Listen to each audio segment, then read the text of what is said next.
Hello, my name is Andrew Collins and I'm a Telly Addict. This week, the Grand Tour, Strictly Come Dancing, NW, Code Black and Atlanta.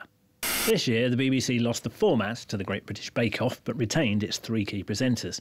The exact opposite happened last year when the BBC lost the three presenters, but kept the format to Top Gear. Well, as you can't have failed to notice, the three presenters are back. From their holidays. Is there an event on? Is it always this busy?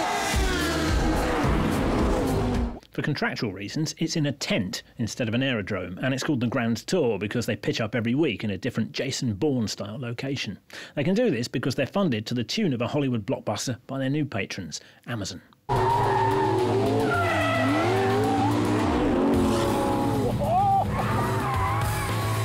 This could be so expensive.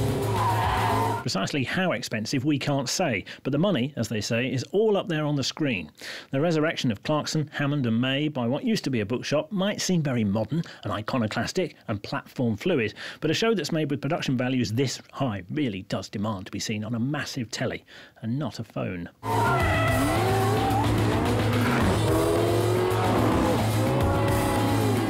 Top Gear was never aimed at me, and nor is this. I regard a car as a mode of transport. I don't care what anyone thinks about the car I drive, and I take little notice of what car other people drive unless they're in a big fat one that's clearly not designed to drive down streets. And I get no supercharged thrill from watching a man do this. Engage boost. Pushing the eye fast button. But I have always respected the connection that these three unreasonably priced stars make with their target audience. The tentful of Americans they gathered for episode 1 are the kind of men who literally boo a photograph of a Prius. And I doubt they recently voted for a woman. Wow, Roger Moore isn't here. Looking good is more important than looking where you're going. When are you going to do that, eh? But let's not rub any more grit into the BBC's wounds. Instead, let's downgrade from the pyramids to Blackpool and drop in on a blockbuster format that only the BBC will go to the trouble of doing in prime time.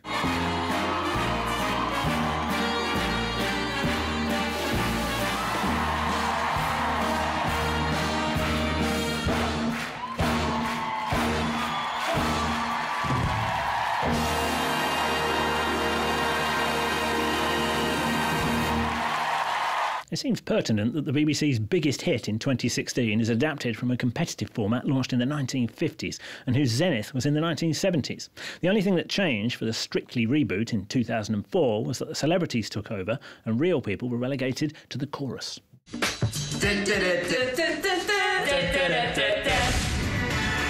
Sadly, not all of the celebrities are trained actors, and current regulations require them to do just that. Excuse me, Tower Ballroom, please. Yes, sir, we're on our way. Off we go, driver. Blackpool Tower, here we come. The scripted reality bits are excruciating, albeit not as excruciating as this week's Peter Kay cameo. You seem to think it actually was 1974, when many of us were Neolithic enough to think this was a funny joke. He's fantastic, this fella. Carl's hey, steady! Hey! Watch it, my lad! Watch it, my lad! This case is firmly closed. Judge Rinder, a celebrity who's also a barrister, failing to raise an objection to a music hall gag predicated on the reductive notion that gay men are predatory. It struck a discordant note amid all the camp fun. But fighting battles we thought we'd already won is becoming more and more common these days. We get so excited when Strictly's in town! Strictly is the biggest event in Blackpool. Wild, darling. Another pall was cast over the inclusive atmosphere when we learned that professional dancer Gorka Marquez was beaten up in the street after the recording. We don't know why yet, but let's hope it wasn't more people under the illusion that it's 1974. I used to watch Strictly avidly, eventually tiring of the British public's weakness for voting through bad dancers. And you were really brave to go for those 3 lifts. I'm so pleased I got them right. OMG. I really enjoyed it. The choreography was just spectacular. They're still at it, with Ed Balls, the lowest scoring dancer pretty much every week, saved by the popular vote, which is not something he can say about his seat in the 2015 general election. Even though he's no longer in public office, I still find the whole circus a bit toe-curling. Goodness gracious, great balls of fire!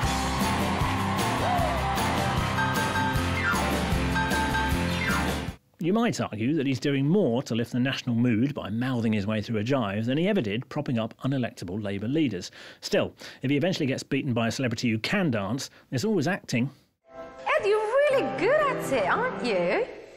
Well, I'm starting my routine on Saturday playing the piano, so I thought I'd get some practice in. It's all very well to be fast on piano, but can you be fast with your feet on the dance floor? In fact, I've got an idea. Follow me. This is acting. It's really nice looking. Played the drums pretty well. Sat next to Natalie back when she was Keisha. Oh, I was jealous of that when I was 8. Any Keish? Why is it everyone from your school is a criminal crackhead? I mean... Why is everyone from yours a Tory minister? Awkward. Apologies for not reviewing this one-off adaptation of the Zadie Smith novel NW last week, but I wanted to savour it in one sitting. Its tale of two cities, both of them London, was subtly evoked. Thief! No, wait! Wait! You are thief! Hey! Hey! No, wait! You are thief! You took our money! Where's our money? Stop. Please.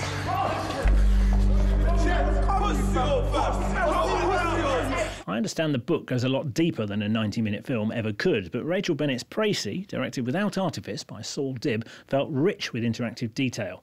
Nikki Amuka Bird and Phoebe Fox were particularly good as two school friends who've drifted unequally away from the estate of mind where they grew up. I swear, after all the arguments I've had with my mother, I am now a churchgoer. But they aren't get these church schools. I mean, do you know what I need, Leah? The name of the church your mum goes to. We tried for a long time, didn't we, darling? We know how hard it can be. But you won in the end. Yes, we've got 2 now. We've got Milo and Flo.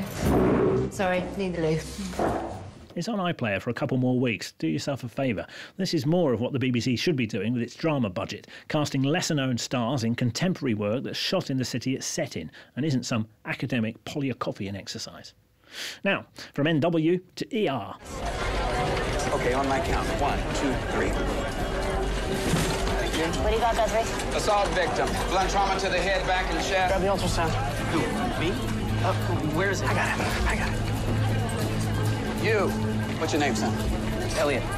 Never mind his name, he's just one of the new first-year residents at the fictional Angels Memorial Hospital in the second season of frantic homily-driven medical soap Code Black, airing on CBS over there and on W on Wednesdays over here. The character we're interested in is this new doctor, choppered in from the US military. Colonel Willis, can we have a word, please? Please. Let's lose the colonel. Well, it sounds like you're talking about an old man in a nursing home. All right. Dr. Willis, the way it works here is the physician who catches the incoming case becomes the primary. Or we could go with nature's law, finders keepers. I scooped her up off the beach. Sorry, my bad. Yes, it's Rob Lowe, with hair up to the ceiling, as Dr. Ethan Willis, maintaining the hunk factor after the departure of our own Raza Jaffrey at the end of Season 1. I've said this before, and I'll say it again. If you miss ER, Code Black will go some way to filling the void with its inventive new solutions to inventive new medical problems. Are you serious? Have you ever done this before? On a pig. A pig. It works. If you're new to the show, it runs for the network-length 18 episodes. It manages to work in almost topical subplots, like a presidential debate and a trans woman needing her prostate removed, and features some hugging and some learning. I have to say your father has lots of regrets. But the one thing he didn't regret was you.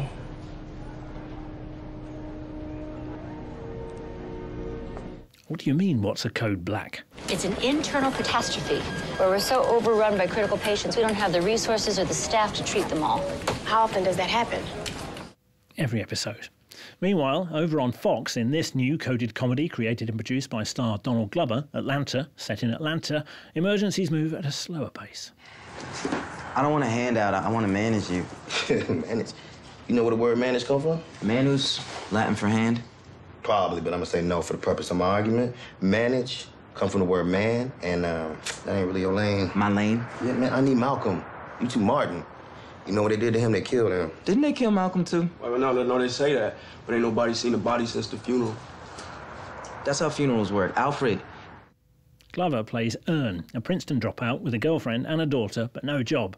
The predominantly black cast deliver the dialogue almost as if they're improvising lyrics, and although it might take those of us outside of the demographic Venn diagram a while to tune in, the rewards are substantial. Oh, wait. It's 4:30. Oh, damn, man, we late.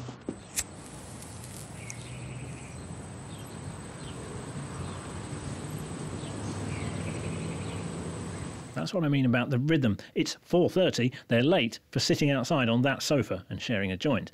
There's weird stuff and tender bits too, sometimes in the same scene, and all insouciantly carried by Glover. I just keep losing. I mean, some people just supposed to lose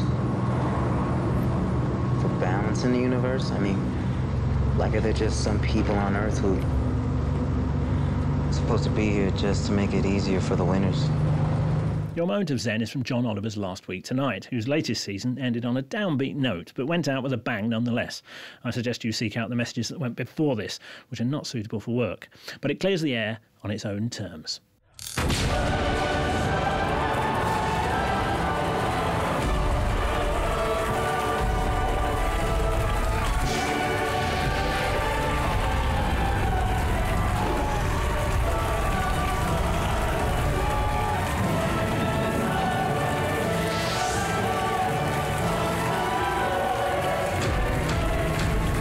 Hey, thanks for watching. The item on the coffee table this week was my only swimming certificate for 60 yards, which I got when I was 14. While you're here, please subscribe to UKTV for more videos, or you can watch last week's Telly Addict again, or head over to UKTV Play for full episodes of loads of good telly.